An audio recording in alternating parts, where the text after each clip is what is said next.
Peut-on, doit-on investir dans un canal diplomatique avec Vladimir Poutine? Et peut-on l'envisager si des armes chimiques ou nucléaires venaient à être utilisées? Voici deux des questions que les dirigeants réunis aujourd'hui à Bruxelles devaient trancher. Lors des 3 sommets qui se sont donc tenus aujourd'hui, on aura à nouveau beaucoup parlé de menaces chimiques, bactériologiques, nucléaires. Et l'une des premières décisions concrètes annoncées par l'OTAN au cours de ces discussions a donc été la fourniture d'un matériel de protection aux forces de l'Alliance qui sont stationnées le long de la frontière russe. Ça concerne notamment les soldats belges qui ont été envoyés en Roumanie. Et du matériel de protection sera également mis à disposition pour les Ukrainiens eux-mêmes.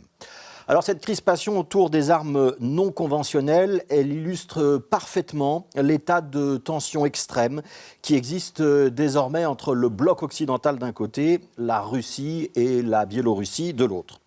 Elle compromet aussi les quelques chances qui restaient de pouvoir espérer sortir de ce conflit par la voie diplomatique, parce qu'il sera difficile de continuer à dialoguer avec Vladimir Poutine si on le juge responsable d'une guerre sale, s'il a sur les mains la responsabilité de dizaines de milliers de victimes, notamment civiles, et qu'on est convaincu qu'il a employé des méthodes qui font de lui un criminel de guerre. Un criminel de guerre, on le traîne en justice, on ne négocie pas avec lui.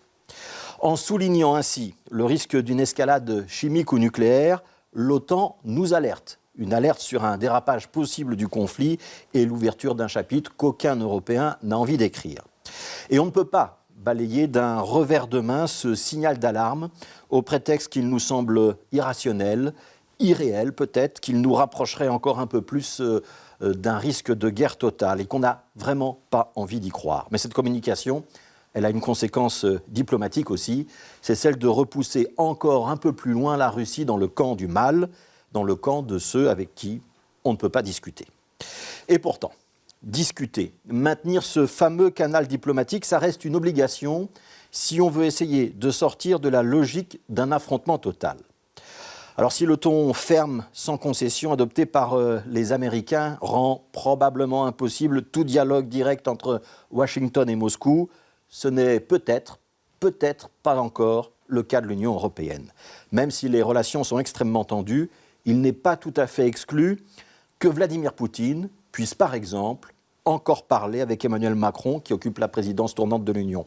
Peut-être qu'il faudrait s'adjoindre à un troisième interlocuteur pour faciliter les échanges, jouer les intermédiaires, ou assortir le tout d'une demande officielle des Nations Unies, peu importe la formule, du moment qu'elle puisse mettre Vladimir Poutine autour d'une table de négociation, d'une vraie table de négociation, et qu'on puisse s'assurer qu'il n'y vienne pas uniquement pour gagner du temps.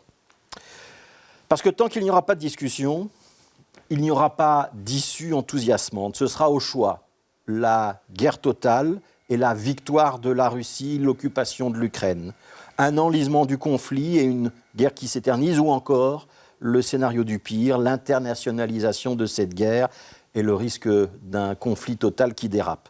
Tenter une discussion, c'est la seule manière de trouver une quatrième option. Alors pour les Américains, ce n'est peut-être pas indispensable. Pour les Européens, ça devrait l'être.